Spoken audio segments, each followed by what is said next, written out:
Shortstop is now sorted. Marlins signing Tim Anderson. Will they now turn their attention to a designated hitter? Skip Schumacher speaking about cycling guys into that spot, but with guys like JD Martinez still out there, should the Marlins pursue one of the big-time DH options to add some thump to their lineup? This is Locked On Marlins. You are Locked On Marlins, your daily podcast on the Miami Marlins. Part of the Locked On Podcast Network, your team every day.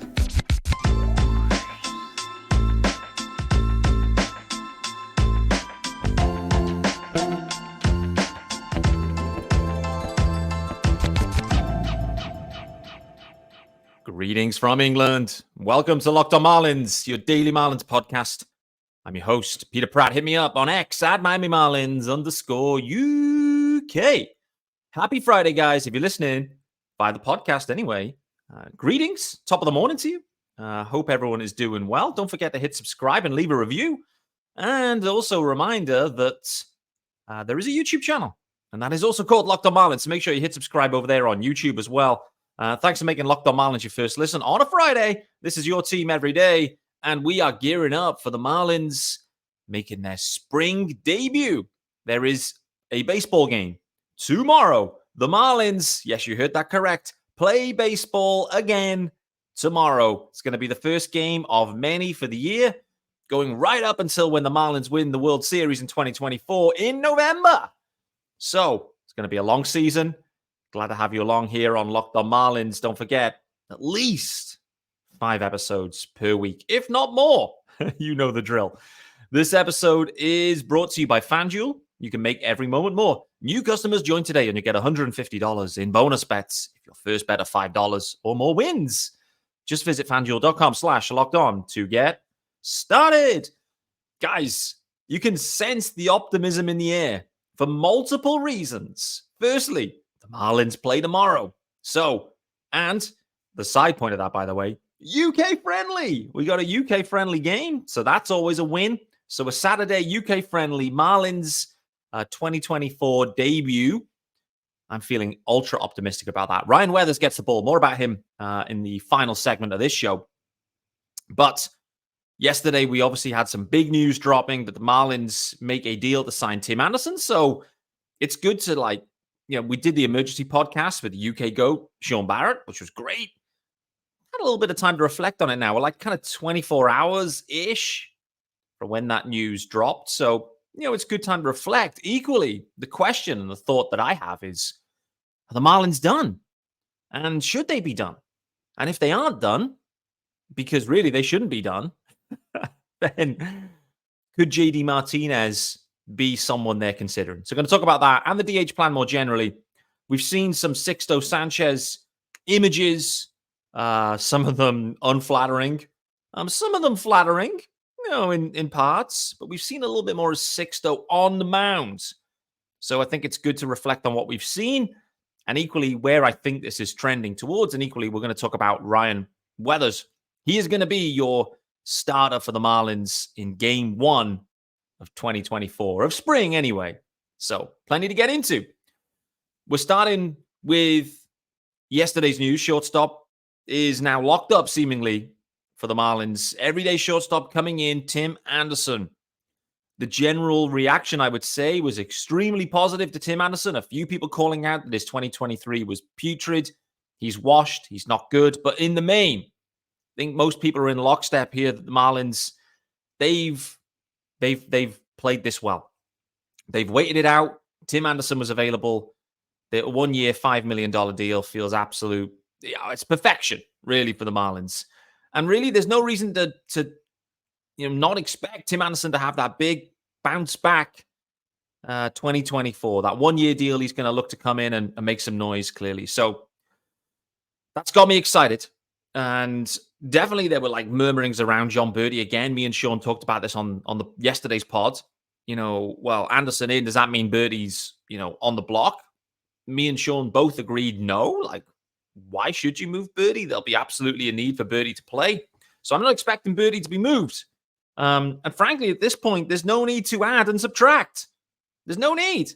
The Marlins payroll is pretty much in line with where it was last opening day. So there's no reason. And naturally, everything else is going up. Like they're part of the revenue sharing will be up. Like Major League Baseball money generally and revenues up. Everything's up. Inflation up. Like the Marlins, by having the same payroll, is effectively a real terms payroll cut. So there you go. There you go. The Marlins have the money to spend. So they shouldn't be done. But the roster definitely looks good with Tim Anderson in there. We started pieces together. I threw it out there to say, listen, you get a DH too. This is where we're going to spend the time here. You add Tim Anderson, a shortstop. Defensively, there are a couple of question marks. We'll see what defensively he looks like. Offensively, it was obviously a down year, but we know what he is. And we spoke about it yesterday. There is a 2020 stick in there and speed. So if the Marlins get that, happy days. So Tim Anderson added. It's an upgrade. Soler no longer with the team. He's in San Francisco. Good luck with him with his next 3 years there. He'll be missed. The Marlins, Peter Bendix, did talk about, well, we think we can replace his production with Josh Bell and Jake Berger, full seasons of them. I get it. I get what he's saying, but what really can he say? I don't think he's going to publicly come out and say, yeah, we're still looking to add a DH and, we're still looking to add to our roster. There's no need to say that publicly. He may think that, but there's no need to say that. Craig Mish yesterday talking about Gio Ura, which I think is, again, another interesting nugget.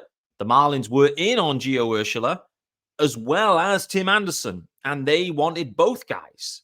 They didn't get Ura. He ends up signing with the Tigers, I want to say. Slightly doubt myself, but I'm 95% sure it's the Tigers. 1.5 million. Was it 1.5? Or was that Rosario? Or was that just the going rate now for guys? So the Marlins were still in on a free agent. They were still looking to add to this roster. They were in on Jorge Soler, by all accounts, to the final shakes of that one. That says to me, they still have some money to spend. They absolutely do. And equally, they're happy to add to this roster, and they're actively seeking to add to this roster. Craig Mish also called out that he doesn't believe that there's any other bids in play right now. So I may be suggesting that the Marlins could be shooting for JD Martinez. At this point, from what Craig shared anyway, publicly, that the Marlins aren't in that position. They were working on a deal with a pitcher that fell through. We don't know who. Was it Trevor Bauer? I don't think it was. And they've added Tim Anderson. They were in on Ursula. And again, you would maybe sign Gio Ura to come and play some third base and sort the DH spot with Jake Berger. Again, this is all pointing to the Marlins are finding ways to use that DH spot in a different way. Skip Schumacher right now has already kind of come out and said, because, well, again, what can he say? We're going to use that spot to get guys off their feet and et cetera, the kind of Don Mattingly method. I get it. He has to say that, really, because at the moment, like, what else can you say? So whatever's being shared by the Marlins publicly, by Skip, by Peter Bendix, I'm just taking that with a pinch of salt. Their actions are telling me different. What they're saying is they're still in on players, and they're still actively looking to add to this roster and find a way to fill the DH spot as well. So I still believe, this isn't I believe because I'm a journalist and I've been fed information. That isn't the case. I'm not a journalist and I have not been fed any information. But my assessment, there you go. That's a better way of phrasing this. My assessment is, based on all of the evidence that's presented towards me, is that the Marlins are still in and looking to add to this roster. And the primary reason for that is because they're looking to add they're looking to add some more offense to this lineup. And clearly there's a DH spot that can be leveraged. Just want to call out that I've heard nothing about Avisail Garcia at all throughout this offseason. We've heard a lot about Sixto Sanchez. I'm going to talk about him at the back end of this show. But I've heard nothing about Avi, good or bad, to be honest with you. I don't know where they sit with Avi. Clearly, it's a sunk cost at this point. Can Avi return? Can he bounce back? I don't know. But from a Marlins perspective, they've already decided to continue with Avisail Garcia, and they will continue that situation for as long as they can. There's no reason to cut Avi now before spring. His trade value is already at rock bottom. But just imagine Avisail Garcia comes out and lights it up in spring. Could the Marlins cash in on a trade for Avisail Garcia at that point? Who knows? Could they use him? Who knows? We'd love Avi to bounce back. We'd love it. So we'll wait and see on that one. Again, it's a big storyline for this one. So I want to talk about JD Martinez specifically because put a tweet out there earlier. My assessment here is that JD Martinez and the Marlins are inevitable. I believe that it's such a quality fit. The player, the need, the club, the potential spend, the potential commitment, everything clicks together perfectly. Exactly like it did with Tim Anderson and the Marlins. I spoke about it on yesterday's episode. Tim Anderson to the Marlins was perfection. The fit was amazing. Tim Anderson with the Marlins is going to be amazing. I believe the same to be absolutely true and of the same situation with JD Martinez. So I'm going to talk about that shortly. Before we do that, I'll let you know about our good friends over at Backblaze. Yes, sir. Get the Backblaze in there. Backblaze makes backing up and accessing your data astonishingly easy. You can have unlimited cloud backup for Macs, PCs, and businesses for just $99 per year. You can easily protect business data through a centrally managed admin, and you can protect all the data on your machines automatically. Easy to deploy across multiple workstations with various deployment options. So you can access your backed up data from anywhere in the world using the web app or the iOS or Android apps. So you've got 1 year file retention and version history and over 55 billion files restored for customers. So you can visit backblaze.com/LockedOnMLB so they know where you came from and continue to support the show, this show, and Locked On. Backblaze has been recommended by the New York Times, Inc. Magazine, Macworld, PC World, LifeWire, Wired, Tom's Guide, 9 to 5 Mac, and more. Receive a fully featured no-risk trial at backblaze.com/LockedOnMLB. Go there, play with it, start protecting yourself from potential bad times. Start today, guys, with Backblaze. All right, guys, back here with me, Peter Pratt, on Friday, the 23rd of February. This is the last day before the Marlins play a baseball game in 2024. And they won't stop playing them until November of 24 if everything goes to plan. I believe it's November anyway. Maybe it's the end of October. I don't know. I haven't even looked. Who cares? We'll get to that. So, JD Martinez and the Marlins, why is it a great fit? Well, fundamentally, JD Martinez has been a world-class hitter for a long time. JD Martinez now at this point he's 36. He's 36. Is that correct? He is 36 and a half, seemingly. So JD Martinez will turn 37 during the season, at the back end of the season. But he has been a quality hitter for a long, long time. A lot of time, obviously, with the Red Sox, with the Tigers. But last year, a 1 year deal with the Dodgers. And it was a hugely successful deal with the Dodgers. He ended up with an OPS plus of 134. That was one tick over his career OPS of 133. That's how good of a dude he is. His OPS was 893. 33 bombs. That's just in 432 plate appearances. Good enough for just under 2 WAR, 1.9 WAR. He even had a stolen bag. Even threw a stolen bag in there. Hit 271. He did it all for the Dodgers. And, really, I look at, he was an all-star as well, by the way. That's 3 seasons in a row where JD Martinez has been an all-star. And actually, that is 5 in the last 6 seasons. The only season he wasn't an all-star was the, whether you believe in these numbers or not, the 2020 campaign. So, proven dude that can still do it and proved he can still do it. Had a stunning season with the Dodgers last year. His best campaign for a good couple of seasons, to be honest with you.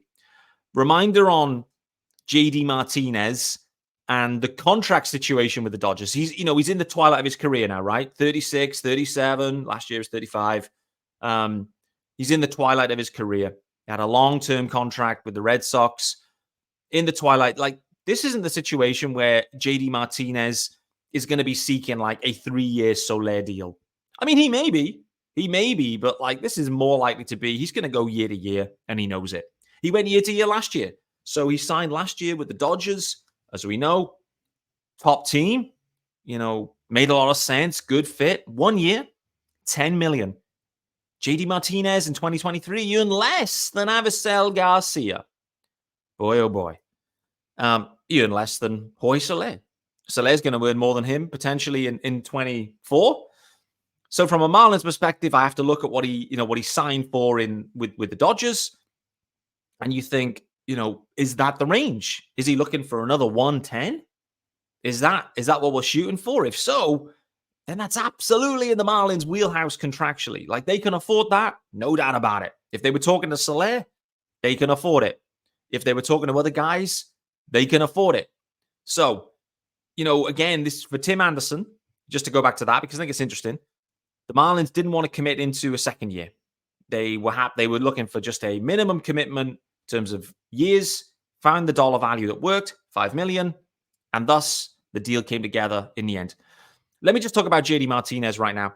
It feels like I have not heard anything about JD Martinez. Like, he may have been heading into this offseason hoping to return to the Dodgers. He may have been, but he isn't now. They've gone and acquired Shohei Ohtani, and he will be their everyday DH, I believe, anyway. Let's assume that's the case. So his market or his opportunity there with the Dodgers disappears. I look around and I think, what's left for JD Martinez at this point? Like, who are the teams that are actively seeking, a DH at this point? And that list is pretty small. Who are the teams that are actively looking to be competitive and are seeking a DH? Again, that's an even smaller list.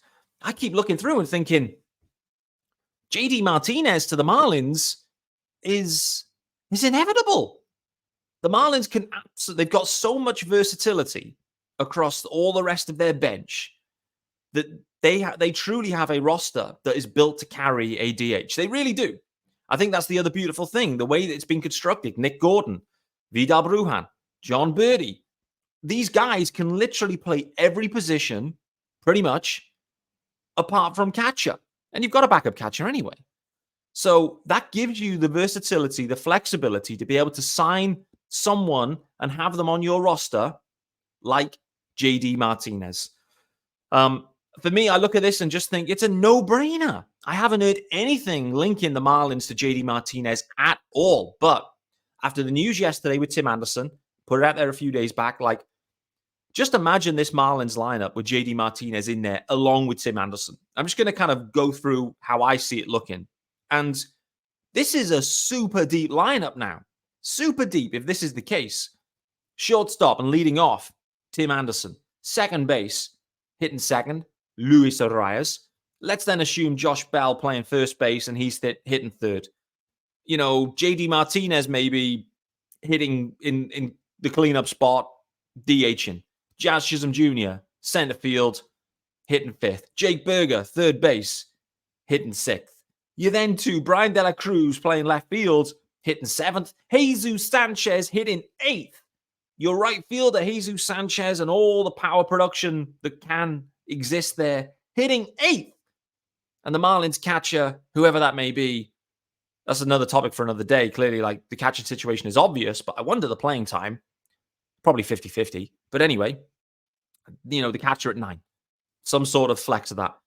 Like, I look at that Marlins lineup with JD Martinez plumbed in there and Tim Anderson plumbed in there and Josh Bell still there and Berger there and Jazz healthy and Arias there. This is a lineup to be excited about. It really is. And I think that we're undervaluing it, to be honest with you. I know it was like run production was not amazing in 20. Actually, the run production in 23 was poor, but the Marlins found ways to win. But if everyone is healthy, and everyone is never always healthy at the same time, so that's kind of a moot point. But if everyone is healthy, I look at that lineup and think that's interesting. Birdie on the bench, Nick Gordon on the bench, Vidal Brujan on the bench, Avisail Garcia maybe on the bench. For me, this looks a super long and competitive lineup with a rotation that looks sexy and a bullpen that looks nails.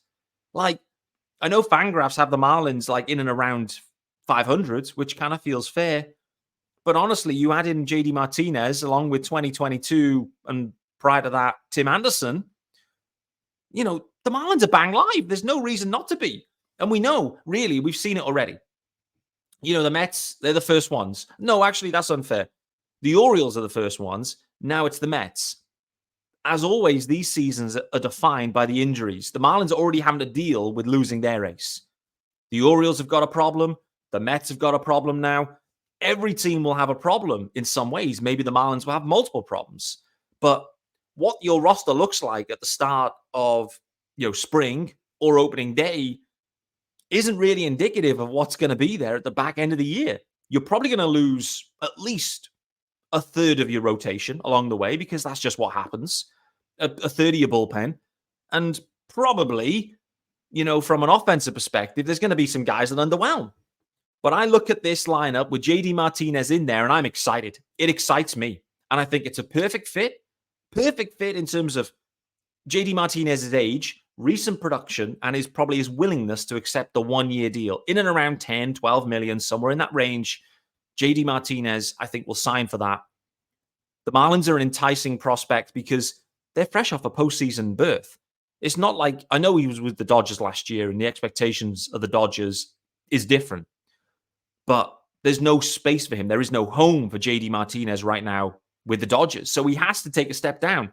What's happening in with the Bravos? That's the next step, right? In the NL anyway. That position's locked up as well. So the tier down again, what's happening? That's then into the Marlins tier. And I know that some of this probably connects to what are the Cubs doing? Are they going to sign Bellinger? I get it. It feels like Bellinger, JD Martinez maybe are connected.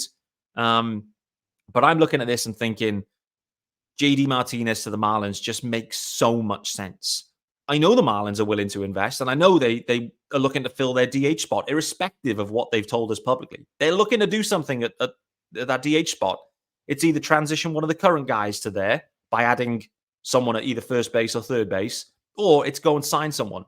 They have the roster flexibility because of all of the versatility that exists to be able to sign JD Martinez. It's not going to be an anchor for them. It's not going to hinder them elsewhere in how they construct their roster. No, I know there's probably going to be a bit more platooning going on, but JD Martinez, an absolute stud, no doubt about it. I think the Marlins, they're not.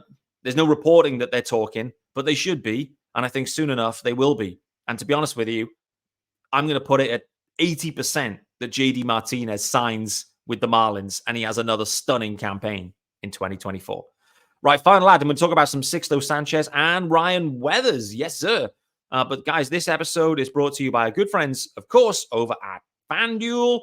And you can get buckets with your first bet on FanDuel. It is America's #1 sportsbook. Because right now, new customers, yes, new customers get $150 in bonus bets with any winning $5 bet. That's $150. If your bet wins, you can bet on all your favorite NBA players and teams with quick bets, live same-game parlays. Everyone loves a parlay or an accumulator for our UK listeners. Exclusive props and more. So just visit FanDuel.com/lockedon and shoot your shot. FanDuel, official sportsbook partner of the NBA. All right, guys, back here with me, Peter Pratt, on Friday, the 23rd of Feb. Tim Anderson in, and I think JD Martinez is incoming. We will see. We will see. 80% I've put it out. The fit is too good. I think it maybe connects to Cody Bellinger. Maybe it connects to Adam Duvall. I don't know. There's a few sticks out there. But for me, the Marlins and JD Martinez, it's just perfection. Perfection. Right, what isn't perfection? Sixto Sanchez, struggling already. Boy, oh boy, there's been a lot of talk about Sixto Sanchez. And I think soon enough, probably the nearer we get to opening day, then Sixto Sanchez will be finally DFA'd by the Marlins to clear him off the 40-man roster. Considering what the Marlins have done and how they've managed him the past couple of years, there's seemingly no way that he's going to go on to the 60-day IL. So the Marlins will have a decision. Does he make the roster? Does he not? I think it's pretty clear at this point, considering what Mel Stottlemyre Jr. has shared, considering what Sixto Sanchez's body's looking like, and equally less about the body. It's more about what we're seeing, in terms of throwing. Listen, if Sixto Sanchez wasn't called Sixto Sanchez, if he was just called Peter Pratt or, John Smith, at this point, we wouldn't be mentioning at all, only to say that this dude shouldn't be playing baseball at this point.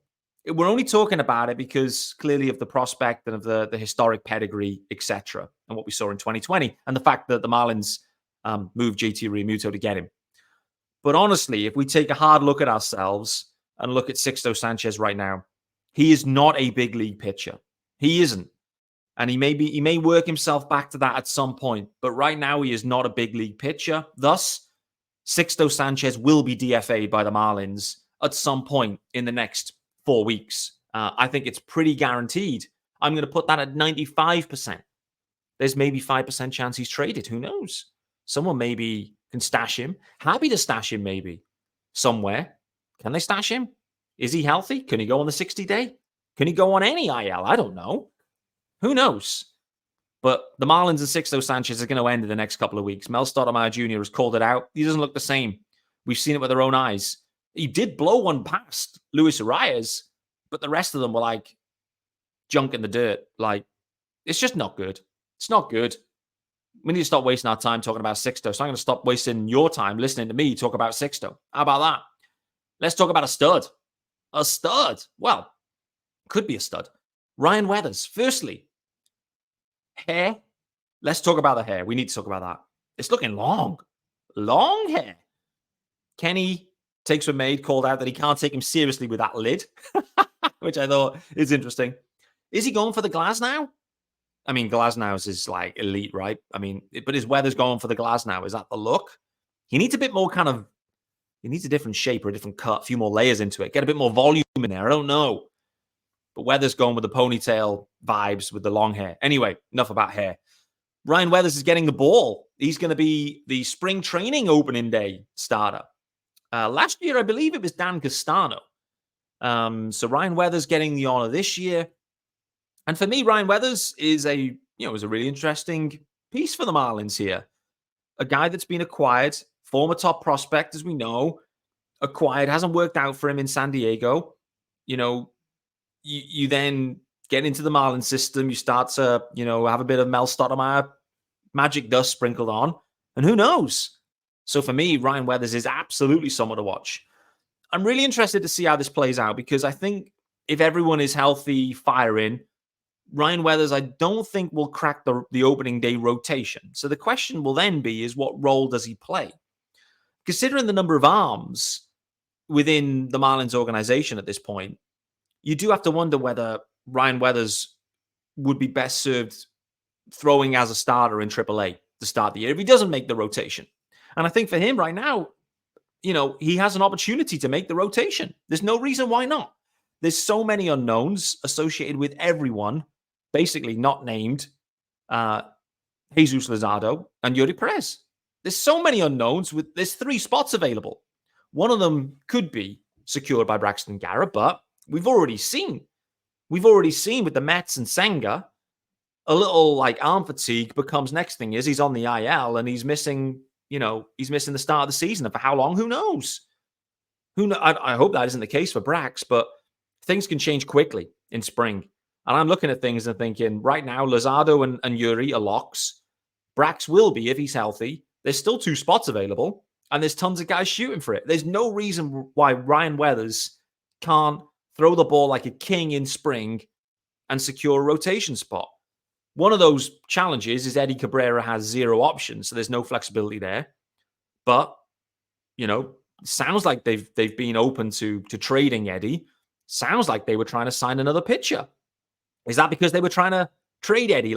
Again, there's probably a lot of roster stuff still going on. But Ryan Weathers, for me, he's definitely someone to keep an eye on. We all hope and pray that Ryan Weathers effectively is Jesus Luzardo 2.0. Former top prospect, underperformed elsewhere on the West Coast. You get him via trade. He's a bang average, as soon as he lands in Miami. Next thing is, next season, bang. The switch is flicked, and it's go time for Ryan Weathers. Nevertheless, guys, it's going to end it for today's episode. The Marlins have nailed it at shortstop with an ultra upside buy low contract for Tim Anderson? Are they going to try and do the same to service the DH spot? For me, JD Martinez and the Marlins are the perfect fit. Sixto Sanchez is on his way out of the Marlins. Well, of the 40-man anyway. He may well clear waivers. I think he probably would. So I think Sixto will be DFA'd. I think he will clear waivers. And I think Sixto will end up pitching off the 40-man, but down in the minor leagues to start the season. Ryan Weathers has a huge opportunity in front of him, and he gets the ball in the Marlins spring opener. Who's going to be the king of spring? No Lewis Brinson this year, but there's tons of guys that are still fighting. Guys, I look forward to seeing you guys on Monday. If not before, you know the drill. If there is breaking news, then there will always be a Locked On Marlins. Have a great weekend. Enjoy the game Saturday. I look forward to seeing you on Monday.